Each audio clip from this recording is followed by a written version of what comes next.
Hello students, स्वागत है आपका एक बार फिर से मां शारदा कोचिंग में। और मैं हूं आपके साथ सौमित उपाध्याय फ्रॉम जवाहर नवोदय विद्यालय। तो स्टूडेंट्स, मैं आपके लिए आज जो वीडियो लेकर आया हूं, मैं आपको लेकर आया हूं जो आपके मन में जो कुछ सवाल चल रहे हैं कि भाई ये जो हमारा जो सिलेक्शन तो हो गया है, लेकिन जो इसका रूरल सर्टिफिकेट है और जो हमारा कास्ट सर्टिफिकेट है वो क्या है और हमें आगे का प्रोसेस क्या करना है। हालांकि मैं इस पर आपको एक वीडियो दे चुका हूं, लेकिन उसको आपसे क्लियर नहीं हो पाया है।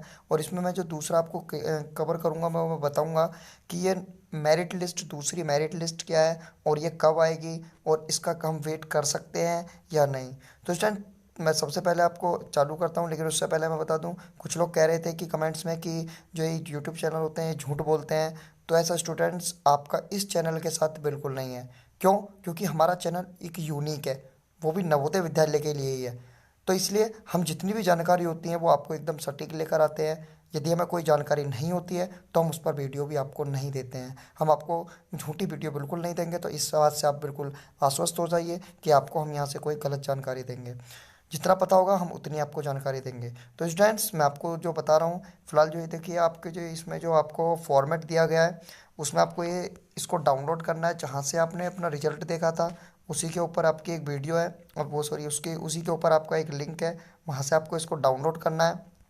और इसको आपको एक रफली भरना है, मतलब इसको भर के इसको नवोदय के जो प्रिंसिपल है आप उसके पास डायरेक्ट लेकर जा सकते हैं। आप जहाँ भी आपका नवोदय लगता है आप वहाँ आप उसको ले जाइए और वहाँ जाके आप पूछ सकते हैं, वहाँ के जो एडमिनिस्ट्रेशन जो भी आपका ऑफिस डिपार्टमेंट है आप उससे पूछ सकते हैं कि सर अब हमारा नंबर हमने कर दिया है, अब हमको आगे क्या प्रोसेस करना है।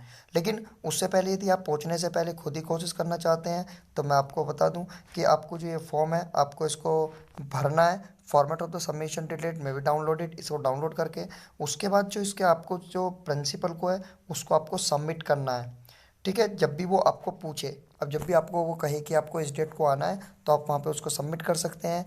और उसके बाद जो सर्टिफिकेट है वो रूरल सर्टिफिकेट, देखिए स्टूडेंट जी है क्या, क्योंकि आपका जो बच्चा है, क्योंकि मैंने आपको जब एक वीडियो दी थी उसमें मैंने आपको बताया था कि नवोदय विद्यालय में जो रिजर्वेशन होते हैं वो एससी ओबीसी के अलावा भी एक रिजर्वेशन होता है, वो होता है रूरल। मतलब कि आपका जो स्कूल है जहाँ पे आपने 8th क्लास की है वो कौन से क्षेत्र में आता है, वो अर्बन में आता है या रूरल में आता है। तो इसके लिए स्टूडेंट्स आप अपने जो स्कूल है आप उससे डायरेक्ट जाकर पूछ सकते हैं जहाँ बच्चा पढ़ रहा है कि आपका स्कूल रूरल में था या अर्बन में था, या फिर आपने जब फॉर्म भरा था तो आपने उसमें रूरल भरा था या अर्बन भरा था। इस बात की आप पहले जानकारी कर लें, क्योंकि कई बार बच्चा इस चीज़ से भी स्कूल से बाहर निकाल दिया जाता है, मतलब कि उसका उसका जो नंबर आने के बावजूद भी उसका एडमिशन नहीं करा जाता है। क्यों? क्योंकि वो रूरल के आधार पर अपना मतलब कि नंबर अवा लेता है, लेकिन उसका स्कूल अर्बन में होता है, तो इस बात से वहाँ पे उसको कैंसिल कर दिया जाता है। तो स्टूडेंट्स, आप इसको रूरल जो सर्टिफिकेट है आप इसको तहसील से जाकर आप बनवा सकते हैं। और जो ये ओबीसी और एससी का सर्टिफिकेट है आप किसी भी जन सेवा केंद्र से आप इसको, जो कॉमन सर्विस सेंटर है उनसे आप इसको बनवा सकते हैं। और आप इसको जब भी आपको डेट दी गई है आप वहाँ के प्रिंसिपल से मिल सकते हैं। लेकिन इससे इम्पोर्टेंट मैं आपको एक और इससे पहले जानकारी दूँ, वो ये है कि आपको जिस भी स्कूल में आपका बच्चा पढ़ रहा है उससे आपको जो टीसी है वो नहीं कटवानी है।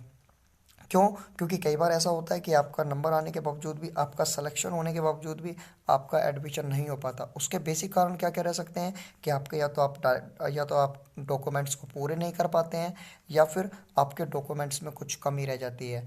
ठीक है, तो इस कारण आपका सिलेक्शन नहीं हो पाता है, आप एडमिशन से रह जाते हैं। तो इसलिए आपको टीसी जिस स्कूल में पढ़ रहा है उसको नहीं कटवानी है, क्योंकि कई बार आप लोग टीसी कटवा लेते हैं, फिर आपको जब री एडमिशन करना होता है फिर आपको वही एडमिशन की फ़ीस देनी पड़ती है और आपका एसआर नंबर बदल जाता है। तो स्टूडेंट्स, इससे आगे मैं आपको बता दूं, देखिए आप, मैं इसमें फॉर्म को दिखा रहा हूँ, इसको आपको जो भरना है ये आपको बहुत ही इंपॉर्टेंट है, क्योंकि इस फॉर्म को आपको जो भरना है, जो आपका जो स्कूल था जिसमें आपका बच्चा पढ़ रहा था उसके हेड मास्टर के द्वारा आपकी प्रेजेंस में भरा जाना है। आप जो जो डिटेल आप उसको दोगे ये आपको भरा जाना है। ये आपके जो कोई डेट ऑफ बर्थ, ये वर्ड्स में ये सब देखो, ये जी वाला जो है ये आपकी 8th क्लास, इसको बड़े ध्यान से भरना है। क्यों? क्योंकि इसमें month of year joining, month of year passing, ये सब आपको बड़ी जानकारी। इससे पहले देखो अब मैं इसको आपको फॉर्म को दिखा दूँ, मैं आपको जो बच्चे इंतजार कर रहे हैं कि भाई मेरिट लिस्ट के बारे में, जिन्होंने ये वीडियो हमारी देखी है, देखना चालू करी है, तो देखिए मेरिट लिस्ट जो है नवोदय विद्यालय में जो 9th क्लास की है ये इसी साल इसको प्रोसेस में लाएँ। ठीक है ना। इसी साल इसको प्रोसेस में लाए हैं मेरिट लिस्ट के लिए, हालांकि ये मेरिट लिस्ट नहीं देते हैं। तो मैं आपको बता दूं ये है क्या। ये जो बच्चे, कुछ बच्चे क्या होते हैं कि वो इसको छोड़ देते हैं, मतलब कि वो नहीं जाते, या फिर किसी के जो डॉक्यूमेंट्स हैं वो पूरे नहीं हो पाते, तो उनका एडमिशन नहीं हो पाता है। तो उनकी सीट पर क्या होता है, ये एक बार फिर से नवोदय मेरिट लगाता है, और उस मेरिट के आधार पर कुछ और बच्चों को, 2-4 बच्चों को वो और ले लेता है। लेकिन मैं, यदि आप मेरिट लिस्ट का इंतज़ार कर रहे हैं तो मेरी सलाह से आप यदि उसका इंतज़ार ना ही करें। हालांकि आप जो इसकी जो डेट दी है इन्होंने, मई के शुरू में दी है, आप उसका इंतज़ार कर सकते हैं। लेकिन आप केवल इंतज़ार करिए, आप उसके लिए क्यूरियस, आप क्यूरियस इतने नहीं हुई है कि आपका नंबर आ जाएगा, क्योंकि इस वाली लिस्ट में नंबर आने के चांस 10 से 20 ही रहते हैं, 20% रहते हैं केवल। क्यों? क्योंकि आपके लिए वो 1-2 सीट वो जारी करते हैं, और उसके लिए पहले ही एक बड़ी लाइन आप जैसे लोगों की लगी हुई है, जिसके ज़्यादा से ज़्यादा नंबर आए हुए हैं। तो स्टूडेंट्स, तो इसलिए अब मैं आपको ये दिखा देता हूँ, आप उसके लिए मेरिट लिस्ट का इंतज़ार मत करिए। अब यदि आप चाहते हैं कि उसके लिए देख सकते हैं, तो मई के आपके फर्स्ट वीक में इन्होंने डेट दी है, उसमें आपका ये आ जाएगा। तो देखिए इधर ये जो फॉर्म है, आप इसको भर सकते हैं, और ये सर्टिफिकेट है जो पेरेंट्स और गार्जियंस के द्वारा, आप इसको इसी में ही भरना है। केवल आपको रूरल और कास्ट सर्टिफिकेट आपको तहसील से आप बनवा सकते हैं। ठीक है स्टूडेंट्स, ये टोटल आपको भरना है, या इसमें फॉर्मेट में मैं इसकी लिंक भी आपको नीचे दे दूंगा इस फॉर्म की, आप उसको वहाँ से डाउनलोड कर सकते हैं। ठीक है स्टूडेंट्स, तो देखिए ये मेडिकल फिटनेस है, ये आपको यही सब डॉक्टर भरेगा, इसको आपको डॉक्टर द्वारा भरा जाएगा। ठीक है, आपके ये जितने भी सर्टिफिकेट हैं, ये आपके रेसिडेंट सर्टिफिकेट है। तो ये क्या होता है, जो ये मूल निवास जहाँ पे बच्चा रह रहा है, आपको यहीं से आपको वहाँ, या तो इसे इसे आप इससे बनवा सकते हैं, लोक सेवा केंद्र से, लोकवाणी केंद्र से, CNS से कॉमन सर्विस सेंटर से, या फिर आप इसको तहसील से भी आप बनवा सकते हैं।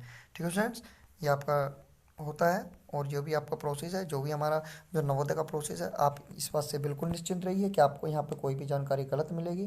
ठीक है फ्रेंड्स, तो आप यदि 6 क्लास में आपका बच्चा है और यदि वो तैयारी कर रहा है, तो जो नवोदय का जो 6 अप्रैल का पेपर होने वाला है, उसके लिए, उसको फास्टेस्ट सॉल्यूशन के लिए हमारे चैनल को सब्सक्राइब कर सकते हैं, और यदि पसंद आए तो वीडियो को लाइक कर सकते हैं। Thank you very much.